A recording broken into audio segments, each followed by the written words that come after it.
Happy Monday, my fit family. Danielle again, and today we're going to do a little bit of a topic that affects every woman that you know up to a certain age, and that is our menstrual cycle. I do have dysmenorrhea, which is just very painful cramps, bleeding, fibroid issues during my menstrual cycle. And it is not comfortable. It is actually something that I've had to deal with my whole life. And, unfortunately, we don't speak about it in our culture a lot just because it's not something that I think people want to talk about. So I want to just talk about it briefly with you this week. And I also looked into something that is more severe than this, which is endometriosis, which a lot of women have. And it's painful and has underlying biology and pathology that's not really well explained, just because even though your body might look or have these lesions that happen, as I'll discuss, we don't know how debilitating this can be for someone. So I'm going to just give a little bit of some background, some research, and then you'll see through some video of how my body and how I react to my condition.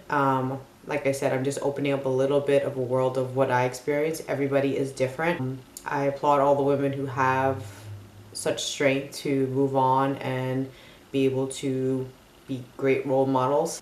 I know that I'm eternally grateful for you all, and I want to just shine a light that sometimes what women go through can be really painful, and sometimes we have to take a day off.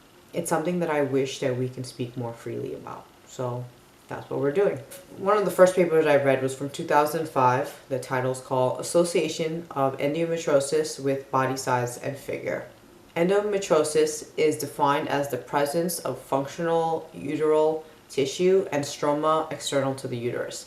So there's some biology. I'm not going to go into it, but I just want to give you a brief definition of what is considered, and you actually have to go through your physician and get properly diagnosed. And based on a lot of self-reports, women with this condition are somewhat taller, thinner, and have lower BMIs at diagnosis. The reason why I was looking into this is because obviously I'm a personal trainer, and I'm always wondering what my clients go through. Most of my clients are males, but the select few that are women, we always talk about personal training during your menstrual cycle and your hormones and how we are different than males when it comes to strength building, endurance. There are a lot of differences, and I need to keep myself well informed. And I have a couple of clients who do have this condition, and I wanted just to educate myself. And this was something that was just fun fact. But like all research, there are some limitations. And during this study, they unfortunately had a very skewed population of women who were taller, who were thinner. But I don't know if that's something that the research has gone through thoroughly enough for us to have as a definite answer. So speaking about body size and body figure, there was another article that I followed up that was before in 2004, and it was called Selected Food Intake and Risk of Endometriosis. So the diet that they studied was skewed because the study was done in northern Italy in the 1980s and 1990s. And what they did is they did a survey, and they just asked women a lot of questions about their medical conditions, their food intake, their alcohol intake, their fat intake, their daily activity. And one thing that they do know from other previous research is that diet doesn't influence your biology. It doesn't see if this was the case. So obviously they took information and then looked at who developed endometriosis based on their diet. And the results of this study through many, many years had shown that higher intake of green vegetables and fresh fruit can lower the risk of endometriosis. And on the opposite end, that intake of beef or red meat and ham can increase this risk. And when I was reading this article, this research paper, I'm always looking at the limitations, and the author even stated that green vegetables, fruit, and fish may be just general indicators of a more healthy oriented attitude of a woman towards diet and other lifestyle habits. So they can't really conclude that eating quote unquote a healthier diet will reduce your risk of endometriosis, because there are all these other factors. People who tend to eat healthier could also just their lifestyle, that they don't look at the genetics, they don't also look at the socioeconomic status of that person. Do they have more access to healthier foods such as fruits and vegetables compared to processed meat?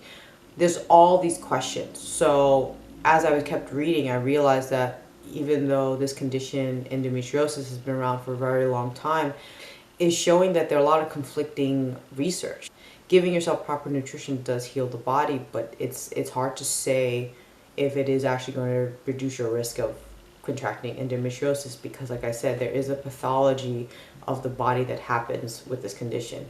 Another article that popped up in my interest, which made me really think more about this condition.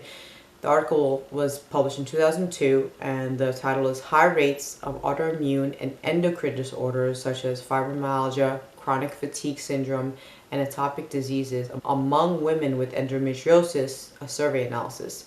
So not only do women who have endometriosis, they also have other underlying autoimmune disorders, which is interesting because it really gives you a bigger aspect of what women with this condition can be suffering from. Most people who have some chronic condition such as pain, especially with your menses and your menstrual cycle, it's something that does have an effect on your body and on other areas. The study has shown that women with endometriosis who have pelvic pain may have chronic generalized pain and fatigue such as fibromyalgia and chronic fatigue syndrome. So it's kind of like the chicken and the egg question, is that does one cause the other, what came first? And unfortunately we there's no way of knowing what it is. Obviously, if a woman is born with autoimmune disease before she gets her first menses, then that can be beneficial. But like I said, a lot of these studies are retrograde, and they look at women when they were diagnosed, and they ask them to recall a lot of information which can and cannot be reliable. But autoimmune disorders that happen later in life, like I said, we don't know why they happen specifically with certain things. And most of the responses in this study were Caucasian. There was only 5% that were either African American, Hispanics, Native Americans, Asians, or others. Most women had a 10-year delay between the onset of symptoms and the diagnosis of endometriosis. So with this disorder, it doesn't happen automatically in the beginning when women start their menstrual cycle.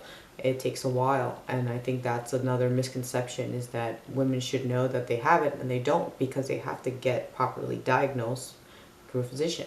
One thing that this article discussed was the ability of work and the stigma that women have. And in our culture, we tend to say if women are showing symptoms of being moody or fatigue, it's like, well, she must be on her period.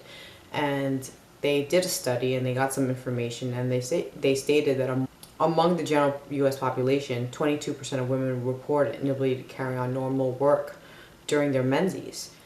But by comparison, 81% of the survey respondents who had endometriosis were unable to work, including doing household chores, because of their pelvic pain. And this is huge.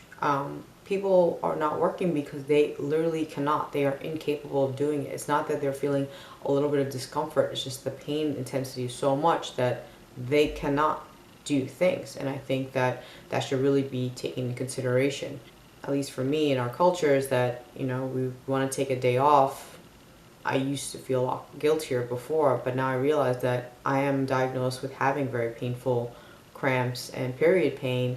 And for me, if I need to rest, that's what my body's telling me to do. And I will rest, and I know that the pain and discomfort I'm going through is justified because my body is going through a natural thing every month, and that's what it needs to do.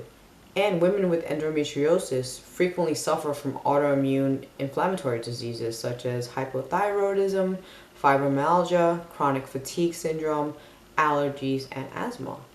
And this is huge, It's not only that women are fatiguing, going through pain just because of one disorder, but there's all these confounding things that add to it. And I think we need to really open our eyes and become more aware of everything and kind about it. The recent paper that I looked at in 2020 was called The Burden of Endometriosis on Women's Lifespan, a narrative overview of quality of life and psychosocial well-being.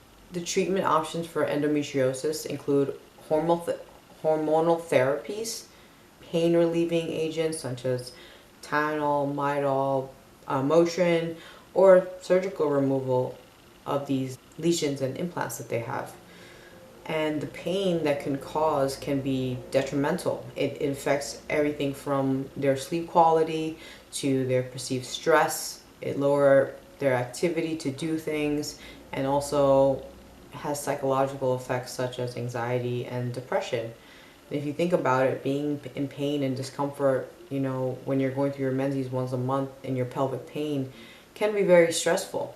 You are not able to control it at all. You can take some meds and they will alleviate a little bit, but some women don't.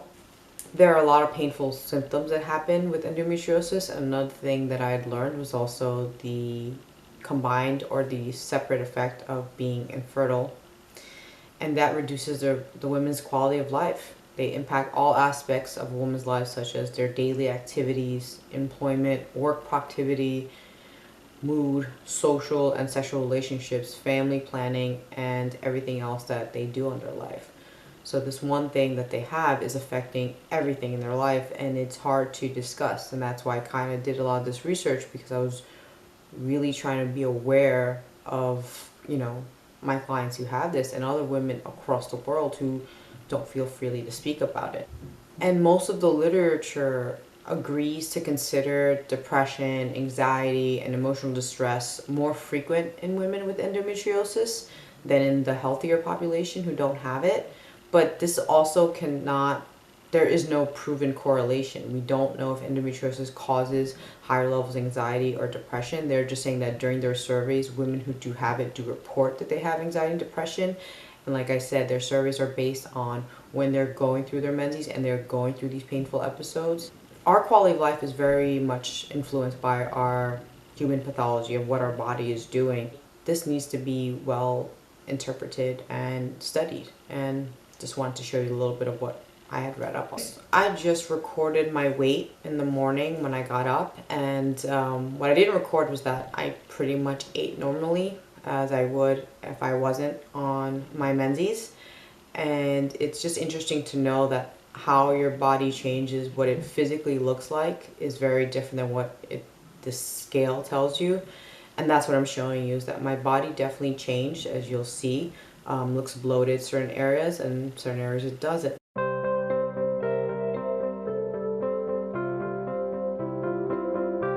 Is that I have very bad menstrual cramps and bloating, and this is something I have to remind myself for, especially as I'm going through different changes. I'm trying to get stronger, and I'm always looking at my body for cues, and this is something I have to remind myself that this is normal. And what I mean by that is the natural bloating and descending of my stomach. So my stomach, it tends to stick out, but usually during this time of the month it sticks out even more. It descends pretty wide. I actually haven't eaten dinner and it's sticking out pretty bad, and it hurts. Cramping is no joke. So yeah, to all of us who have it, take care of yourself, be kind to yourself. And I'm going to show you, this is day one, the evening. I had to take some meds, and yeah, I'm just gonna keep going. Hi guys, this is second day of getting my period. The night was full of cramping and really uncomfortable, and yeah, I had to wake up and take some pills to rest, and pretty much my body is this way, still somewhat bloated, and that's just how it's gonna be. I'm gonna eat some breakfast so I can take some medication just so that I can function. But yeah, as you can see, I'm just not feeling well, feeling low energy, and I'm going to try to move throughout my day. I'm going to try to work out later on, just give my body what it needs, whether it's food, rest, and keep going. Alright, thanks so much for joining me.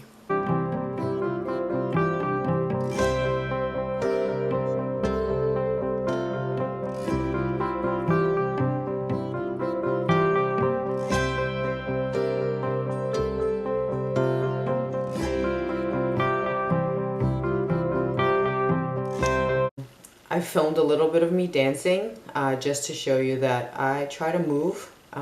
Like I said, the pain for me is intense. The first day usually gets better, the second and the rest of the days of my menstrual cycle. But me dancing around, moving my hips, it was one, fun for me to do.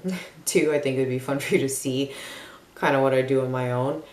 3, I wanted to slowly stretch out. I was having lower back pain that day, so I was just moving around, and I didn't punish myself for not exercising. I didn't punish myself for not, let's say, moving more. I just moved for the way I wanted to move, and that's what I did. You know, I danced for about 20 minutes in my room. Here's a little glimpse of what you saw.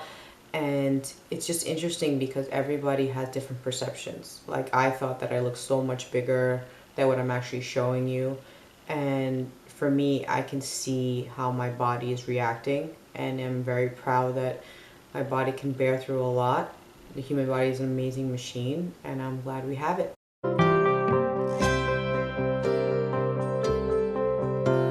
And as you can see, I'm showing you that I destroyed a whole pint of this NYX light ice cream because that's what I wanted to eat. No regrets.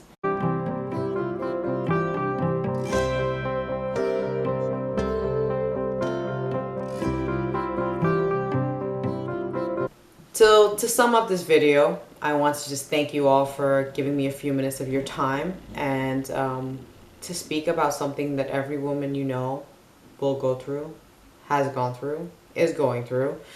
And it's not something we should be ashamed of. I wanted to just give you a little glimpse of how my body is. I'm working every day to learn more of how to reduce my pain, or learning how to just more accept my body for what it is, because like I said, this is not something I can control. I've tried to for many years, try to take meds when I thought my menses was going to start so that I can continue to go to work. And I would feel really guilty if I had to call out of work, or I would feel really guilty if I missed school. And I did. And I didn't get a proper diagnosis of what I had until I was in my late 20s. And I was very much relieved because, you know, you look at other women around the world and they're just like, oh, it's just pain, just push through it, you'll be fine, don't make such a big deal.